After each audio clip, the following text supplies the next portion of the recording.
Hello and welcome to Lovneesh sir की class. आज की शिक्षा निदेशालय राष्ट्रीय राजधानी क्षेत्र दिल्ली की वर्कशीट नंबर 44 जो कि कक्षा 10वीं के विद्यार्थियों के लिए है। यह ली गई है सामाजिक विज्ञान से और इसमें आज हम फिर से एक बार जारी रख रहे हैं अपने पाठ विनिर्माण उद्योग को।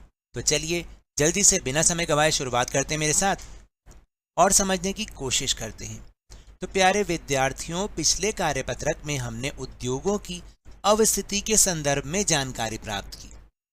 आज के कार्यपत्रक में हम उद्योगों के वर्गीकरण के संदर्भ में जानकारी प्राप्त करेंगे। तो देखो, पहले तो मैं आपको एक बात ये बता दूं, आपको याद है ना विनिर्माण किसे कहते हैं?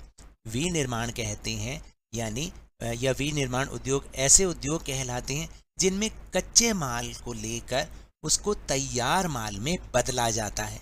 उसे हम विनिर्माण उद्योग कहते हैं, यानी किसी वस्तु में हम उसमें कुछ और वैल्यू ऐड कर दें तो उसको हम विनिर्माण उद्योग कहते हैं। आज हम ऐसे ही उद्योगों के वर्गीकरण के बारे में बात करेंगे कि आखिर किस किस आधार पर कितने प्रकार के उद्योग होते हैं। तो चलिए जानते हैं मेरे साथ। देखो, इन उद्योगों को हम कई आधारों पर बांटते हैं। जैसे कि सबसे पहला आधार है स्वामित्व के आधार पर, यानी मालिकाना हक के आधार पर। ये 4 प्रकार के होते हैं स्वामित्व के आधार पर। सार्वजनिक क्षेत्र के उद्योग, सार्वजनिक क्षेत्र का मतलब क्या होता है? जिस पर सरकार का अधिकार हो। निजी क्षेत्र के उद्योग यानी जिस पर एक या कुछ व्यक्तियों के समूह का अधिकार होता है। संयुक्त क्षेत्र यानी सरकारी और निजी दोनों को मिला के। और सहकारी उद्योग यानी जो केवल और केवल कल्याण पर ही आधारित होते हैं। और सहकारी उद्योग में ज़्यादातर जो माल कच्चा माल देते हैं वही इसके मालिक होते हैं। फिर अगला आधार है प्रमुख भूमिका के आधार पर, यानी एक को हम कहते हैं आधारभूत उद्योग, यानी ऐसे उद्योग जो कि ऐसी वस्तुओं का उत्पादन करते हैं जिनका इस्तेमाल अन्य सभी उद्योगों में किया जाता है। तो पहला है आधारभूत उद्योग, यानी ऐसे उद्योग जिनमें ऐसी चीज़ों का उत्पादन होता है जिनका इस्तेमाल अन्य उद्योगों में किया जाता है। और उपभोक्ता उद्योग, इसका मतलब वो उद्योग होते हैं जिनमें ऐसी वस्तुओं का उत्पादन किया जाता है जिन्हें उपभोक्ता इस्तेमाल करते हैं, जैसे कुछ भी साबुन, तेल, घी, ये सब चीज़ें है ना, ये सारे उपभोक्ता उद्योग हैं। फिर इसके बाद है पूंजी निवेश के आधार पर, यानी पैसा लगाने के आधार पर भी उद्योगों का वर्गीकरण किया जाता है। जैसे लघु उद्योग। लघु उद्योग क्या होते हैं? जो कि छोटे स्तर के उद्योग होते हैं जिनमें कम पैसे की ज़रूरत होती है, कम श्रमिकों की ज़रूरत हो, कम मशीनों की ज़रूरत होती है। और एक होते हैं वृहत उद्योग, यानी बड़े उद्योग जिसमें पैसा भी ज़्यादा लगता है, यानी पूंजी निवेश ज़्यादा होता है, बड़ी बड़ी मशीनें होती हैं, श्रमिक भी ज़्यादा होते हैं। फिर इसके बाद जो अगला वर्गीकरण है वो है कच्चे माल के स्रोत के आधार पर, यानी जिस तरीके का कच्चा माल होगा उसी के आधार पर हम उस उद्योग का नाम रख देंगे। जैसे कृषि आधारित उद्योग। कृषि आधारित उद्योग वो उद्योग होते हैं जिनमें कच्चा माल कृषि क्षेत्र से प्राप्त किया जाता है। और खनिज आधारित उद्योग वो उद्योग होते हैं जिनमें कच्चा माल खनिजों से, जैसे लोहा हो गया, है ना, तांबा हो गया, ये सारे खनिज आधारित उद्योग कहलाएंगे जिसमें कच्चा माल खनिजों से लिया जाएगा। फिर इसके बाद है भार के आधार पर भी उद्योगों का वर्गीकरण होता है। एक होते हैं भारी उद्योग, यानी जो भारी भारी बड़े बड़े मशीनों का उत्पादन करते हैं। और एक होते हैं हल्के उद्योग। ठीक है, तो ये था उद्योगों का वर्गीकरण। उम्मीद करता हूँ कि आपको समझ में आया होगा। फिर हम इन उद्योगों के वर्गीकरण के आधार पर सबसे पहला जो आधार है, यह सबसे पहला जो वर्गीकरण है, स्वामित्व के आधार पर कितने प्रकार के उद्योग होते हैं उन्हें विस्तृत रूप से जानेंगे।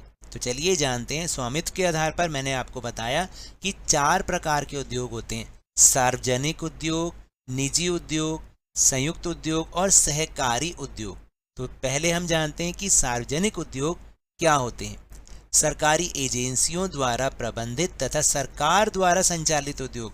मैंने आपको बताया था ना कि जो सरकार के उद्योग होते हैं, सरकार जिन्हें चलाती है, उन्हें सार्वजनिक उद्योग कहते हैं, या सरकार की तरफ से कोई सरकारी एजेंसी चला रही हो।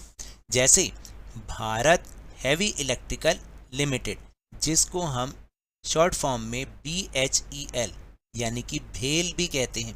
स्टील अथॉरिटी ऑफ इंडिया, जिसको हम शॉर्ट फॉर्म में SAIL यानी सेल भी कहते हैं। ये सारे क्या हैं, सार्वजनिक उद्योग है और उन्हें सरकार चलाती है। फिर अगला जो वर्गीकरण है वो है निजी उद्योग, यानी किसी एक व्यक्ति या संस्था द्वारा नियंत्रित उद्योग निजी उद्योग कहलाते हैं, जैसे कि टिस्को, TISCO, टिस्को मतलब Tata iron and steel company, और बजाज इत्यादि। समझ में आ रहा है आपको कि सार्वजनिक उद्योग कौन से हो गए और निजी उद्योग कौन से हो गए। फिर है संयुक्त उद्योग, वो उद्योग जो राज्य सरकार और निजी क्षेत्र के संयुक्त प्रयास से चलाए जाते हैं। ऐसे कई उद्योग होते हैं जो कि सरकार और निजी दोनों मिल के चलाते हैं, जैसे कि ऑयल इंडिया लिमिटेड, OIL, ये क्या है, संयुक्त उद्योग हैं। और इसके बाद है एक सहकारी उद्योग। सरकारी और सहकारी में अंतर है। देखिए जरा, सहकारी उद्योग क्या होते हैं, जिनका स्वामित्व करने वाले उत्पादकों, श्रमिकों या दोनों के हाथों में होता है। कहने का मतलब ये है कि जो श्रमिक होते हैं, जो कच्चा माल की पूर्ति करते हैं, वही इसके मालिक भी होते हैं। जैसे चीनी उद्योग हो गया, है ना, और अमूल भी इनमें एक है, अमूल।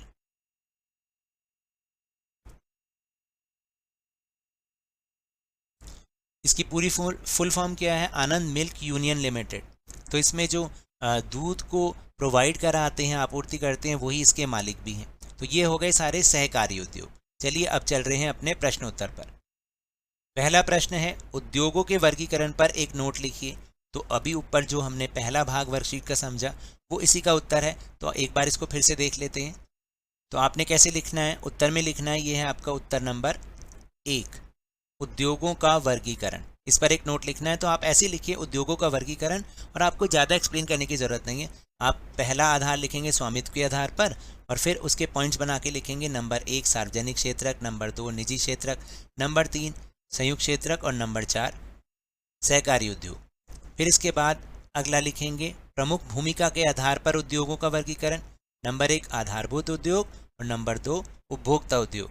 आप लिखना चाहें तो जो मैंने एक्सप्लेन किया है, आप वीडियो को दोबारा से देखकर उनके बारे में एक एक लाइन भी लिख सकते हैं। फिर तीसरा है पूंजी निवेश के आधार पर, पहला लघु उद्योग और दूसरा वृहत उद्योग। फिर चौथा प्रकार हो जाएगा, चौथा आधार हो जाएगा कच्चे माल के स्रोत के आधार पर, पहला कृषि आधारित और दूसरा खनिज आधारित। और फिर आखिरी में आप लिखेंगे भार के आधार पर उद्योगों का वर्गीकरण, पहला भारी उद्योग और दूसरा हल्के उद्योग। इस तरह से आपको ये पूरा उत्तर लिखना है। फिर दूसरा प्रश्न है, स्वामित्व के आधार पर उद्योगों के वर्गीकरण की व्याख्या कीजिए। तो जो दूसरा भाग है वर्कशीट का, वही इसका उत्तर है। ये है आपका उत्तर नंबर 2। तो आपने ऐसे ही लिखना है, स्वामित्व के आधार पर उद्योगों का वर्गीकरण। तो आप सबसे पहले लिखेंगे सार्वजनिक उद्योग, और उसके बारे में 2 पॉइंट्स, सरकारी एजेंसियों द्वारा प्रबंधित तथा सरकार द्वारा संचालित उद्योग, और दूसरा पॉइंट है उदाहरण जैसे Bharat heavy electrical limited, steel authority of India आदि।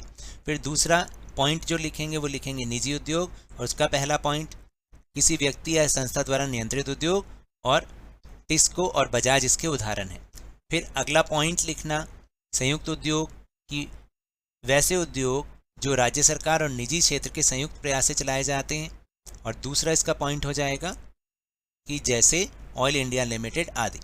फिर अगला पॉइंट लिखेंगे सहकारी उद्योग, उसका पहला पॉइंट जिनका स्वामित्व करने वाले उत्पादकों, श्रमिकों या दोनों के हाथों में होता है, और इसका सेकंड पॉइंट जैसे चीनी उद्योग आदि।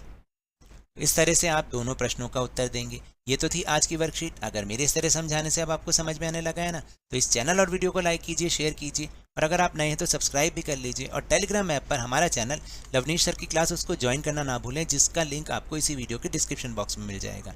लेकिन ये भी याद रखें, घर से बाहर निकलते समय मास्क अवश्य लगाएं, और जब भी आपकी बारी आए कोरोना का टीकाकरण अवश्य कराएं, क्योंकि कोरोना को हराना है और ज़िंदगी को एक बार फिर से सुहाना बनाना है। इसी उम्मीद के साथ बहुत बहुत धन्यवाद।